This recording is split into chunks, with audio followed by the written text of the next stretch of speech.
నమస్తే, welcome to political bridge. YCP వాళ్ళు ఎప్పట్లాగానే చంద్రబాబు నాయుడు గారి మీద ఆరోపణలు చేస్తున్నారు. విశాఖపట్నంలో చంద్రబాబు నాయుడు గారు అప్పనంగా 54 ఎకరాలని గీతం యూనివర్సిటీస్కి దోచిపెడుతున్నారు. వీటి విలువ దాదాపుగా 5,000 కోట్లు అని బొత్స సత్యనారాయణ గారు చెప్పారు. అంటే ఆల్మోస్ట్గా ఎకరం 100 కోట్లు. నిజంగా విశాఖపట్నంలో ఆ ఏరియాలో ఎకరం 100 కోట్లు ఉంటుందా? కామెంట్ చేయండి.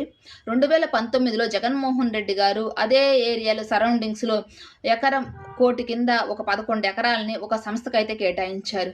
కోటి కింద లెక్కగట్టి ఈ 2-3 సంవత్సరాల్లోనే ఎకరం 100 కోట్లకు పెరిగిందా?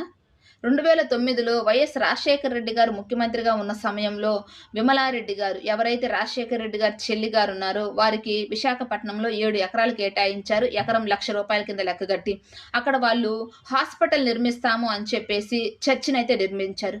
మరి చంద్రబాబు నాయుడు గారు ఏం చేస్తున్నారు? మరి హాస్పిటల్ నిర్మించలేదు కదా, మరి చర్చిని నిర్మించారు కదా, ఆ భూముల వెనక్కి ఏమైనా తీసుకున్నారా? లేదు కదా.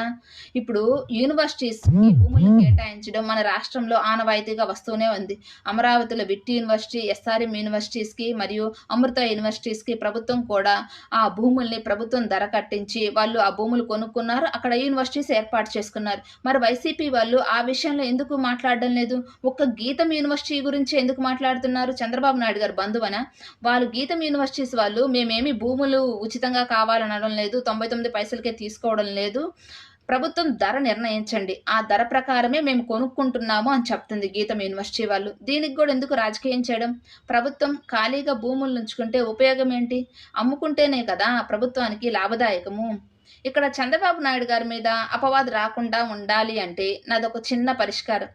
ఆ 54 ఎకరాలు ఏవైతే ఉన్నాయో వాటిని అట్లా కేటాయించకుండా ప్రభుత్వం ధర నిర్ణయించి గీతం యూనివర్సిటీస్కి అప్పగించకుండా వాటిని ఆక్షన్ పెట్టారనుకోండి. ఆ ఆక్షన్లో గీతం యూనివర్సిటీ వాళ్ళు కొనుక్కున్నారనుకోండి, అప్పుడు ఏ అపవాదు ఉండదు కదా చంద్రబాబు నాయుడు గారి మీద.